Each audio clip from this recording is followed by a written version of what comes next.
Welcome. It feels particularly good to gather this week. I will share with you that I frequently come to the end of a week and begin to wonder what might be meaningful to share with you during the coming week. Invariably, by the end of the weekend, there is always something that has caught my attention and or has evoked a visceral response of some kind. This week was no different, except that I went into Shabbat thinking about our country's commemoration of Martin Luther King Jr.'s legacy. And by the end of Shabbat, I was thinking about the horrific situation in Colleyville, Texas, at our sister congregation, Beth Israel. I confess, as so many in our community did, I was not quick to personalize the situation. There was something about the early details, the location of the synagogue near the airport, and the terrorists' stated, very focused goal that allowed me to register horror and fear on behalf of the hostages, but not to immediately think of how vulnerable we all are and how such a situation might impact us in Cleveland.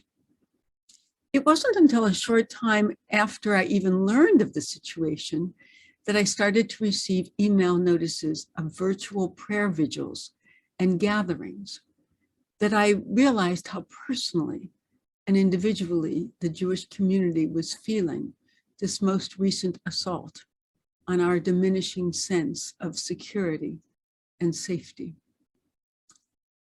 It seems to me that as we begin to learn what actually happened, and as we reflect on all that transpired, we are experiencing simultaneously a tremendous sense of relief and a tremendous sense of vulnerability. I thought the statement issued by our Jewish Community Federation was particularly well done. It reads in part, "This is not the message we had planned to send. However, Dr. King's words do offer us some particularly poignant reminders today. First, for those who want to pretend this weekend's attack had nothing to do with Jew hatred or anti-Semitism, Dr. King reminds us that when people, quote, that when people criticize Zionists, they mean Jews. You're talking anti-Semitism. The terrorists targeted this specific synagogue on a Shabbat morning during services for a reason and not by accident or convenience. Any suggestion to the contrary is gaslighting, plain and simple. Second, for those who want to pretend that anti-Semitism is just a problem for the Jewish community, Dr. King points out that in the end, we will remember not the words of our enemies, but the silence of our friends. In other words, it is incumbent upon all of us to speak out against hatred in all forms, and not just when convenient or in vogue. No community alone can rid itself of racism and xenophobia. Only together can we be stronger than hate. May we work together to heal the brokenness in our world, as Dr. King taught. Darkness cannot drive out darkness. Only light can do that. Hate cannot drive out hate. Only love can do that. I love that statement. Darkness cannot drive out darkness. Only light can do that. Hate cannot drive out hate. Only love can do that. Let us pause for a moment with these noble thoughts uppermost in our minds. Let us take our first break to breathe. A good thing to do, a good break to take, given the emotional and psychological and spiritual journey on which we have all been on for these last intense days. So let us adopt our postures, find our best resting place, our best attentive yet resting place. And let us sit with our minds attentive and focused. And let us begin with a kind of inventory of letting go of our scalps, the scalps on our heads, of our jaws, necks, shoulders, arms, hands resting in our laps, possibly with our palms upwards. Let us release our tummies, always holding on to things so tightly, holding on to anxiety, stress, worry, anticipation. Let us let it go just for right now. And maybe greet that letting go with some gurgling. Let us release our legs, our thighs, our knees, our calves, our ankles. We might twirl them around a little bit, wiggle our toes.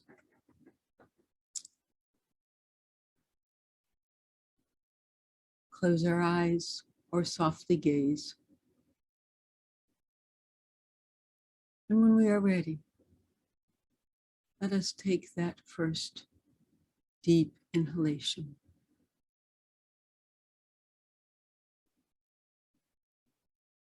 And we might let it out almost quickly at first,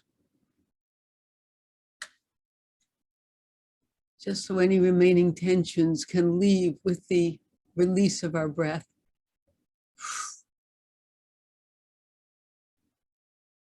And then let us start again. Every breath is a new start. There is something miraculous about that, about the reality of it and the concept of it. Every new breath is a fresh start. So let us fill up with our fresh breath, our fresh start, the renewal that comes with breathing deeply, fully, to the extremities of our bodies.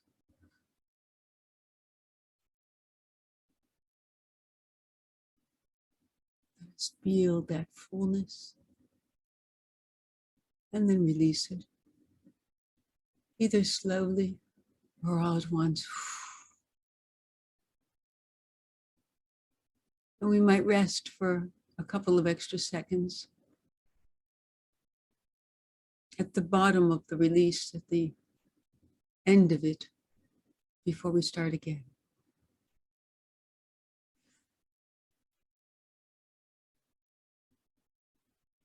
And we breathe in. We might even imagine ourselves breathing in light. It's something of a mixed metaphor, but that's okay. We breathe in the light, possibly a lightness, a brightness, a buoyancy.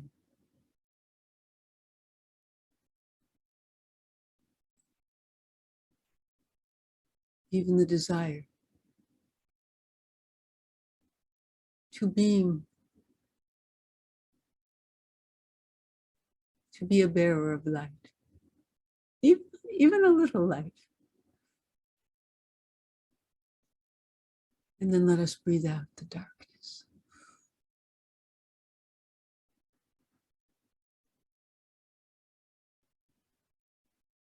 Let us breathe in light in whatever form that might take in your minds, in your hearts.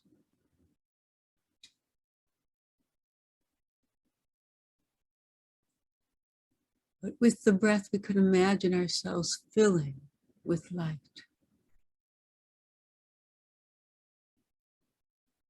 Filling with a buoyant spirit.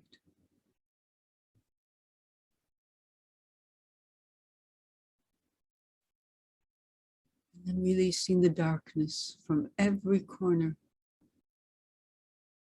from every corner of our bodies, from every corner of our minds and our souls.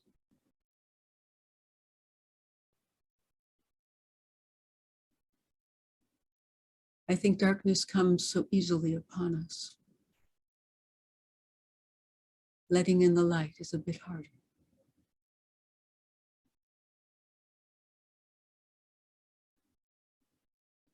Reminds me of the lyric from Leonard Cohen's song, everything has a crack in it. I forget exactly what he says, but every heart possibly. That's how we let the light. That's how the light gets in, through the cracks, through the broken places. Often broken by darkness, or a darkness of some kind. Let us breathe in that light and release the darkness.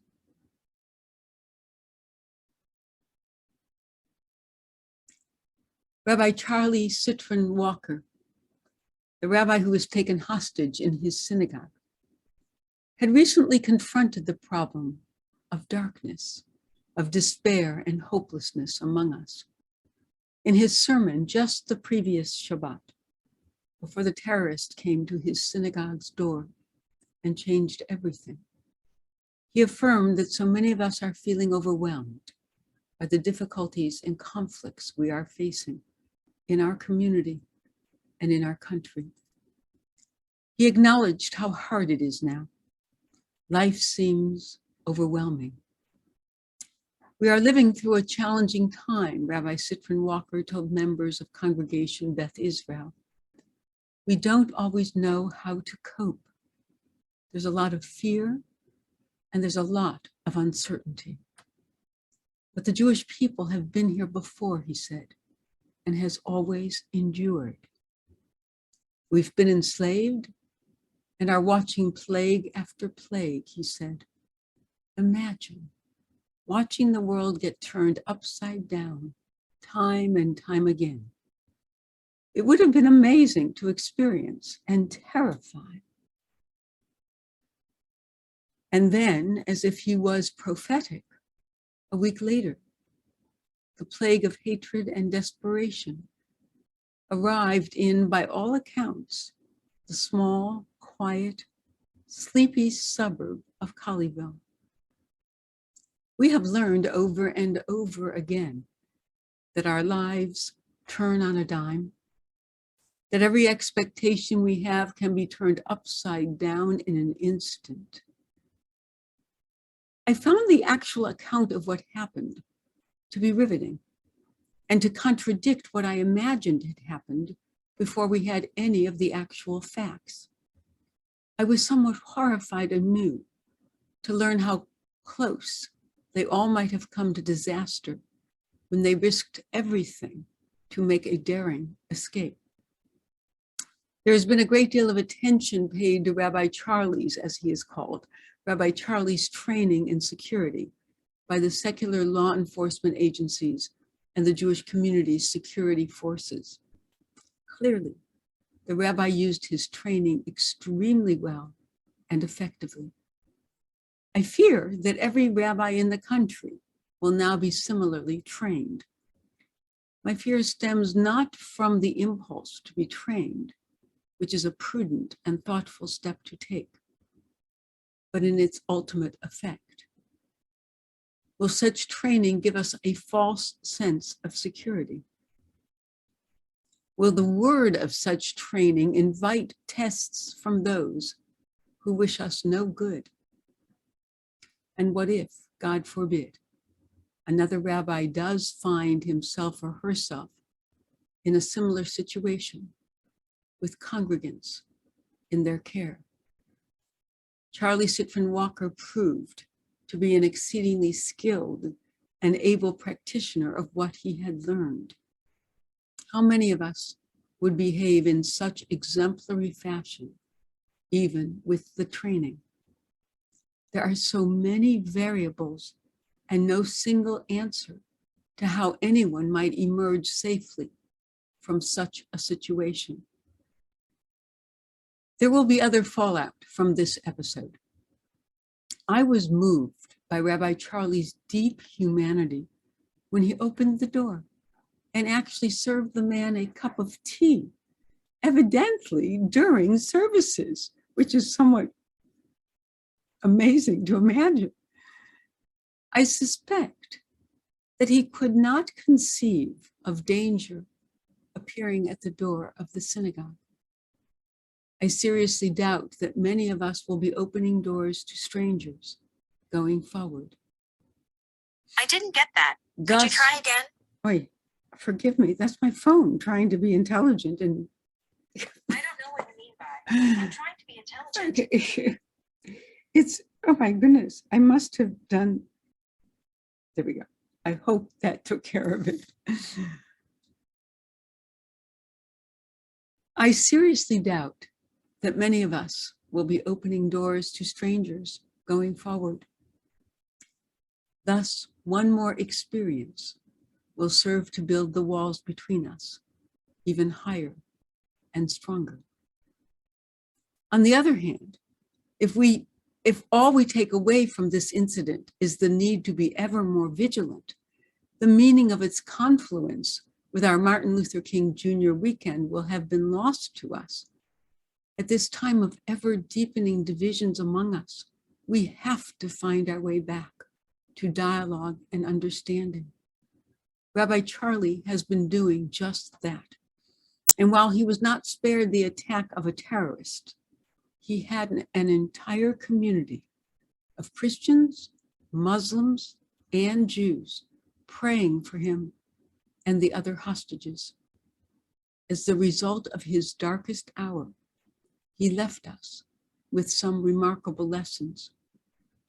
Among the conclusions we might draw, I will share with you the following. That despite our legitimate fears about the rise of anti-Semitism in this country and around the world, fears that I acknowledge are real and justified, the entire machinery of our domestic protective and defense forces was called into service on behalf of a rabbi and his Jewish congregation. There was no hesitation or even question about sending in the teams that were necessary, locally, statewide, or nationally. That fills me with some pride in this country and its continuing standards and ideals. Rabbi Charlie's goal of humanizing the terrorists and his own congregants, each to the other, was the soundest instinct with which to conduct the whole difficult process. While we cannot measure what impact that actually had, it did mean that those who were taken hostage emerged with their own humanity affirmed and intact. As Martin Luther King Jr. taught, we cannot ever give up hope, no matter how dire the circumstances, no matter how hopeless the situation. As Jews, our national anthem is Hatikva, the hope, and we must never forget that. We must be vigilant, and we must be our best human selves. That is a hard line to walk, but Rabbi Sitron Walker continued to stay the course, even when he was beset by the most inhuman and terrifying circumstances. And maybe, just maybe, the combined prayers and focus and exertion of will of an entire community on behalf of those in danger and jeopardy really does make a difference. Let us spend just a few more minutes breathing together, and then I will invite you to continue even as we formally conclude. Just readapting our postures and our focus and our attentiveness either on the quote from Martin Luther King from Before of Darkness and Light, or any of the lessons we might take away from this awful incident. You may have your own. I have shared the few that came immediately to my mind, and more will evolve over the coming days. Right now, I am breathing in gratitude for being here, being safe, being alive.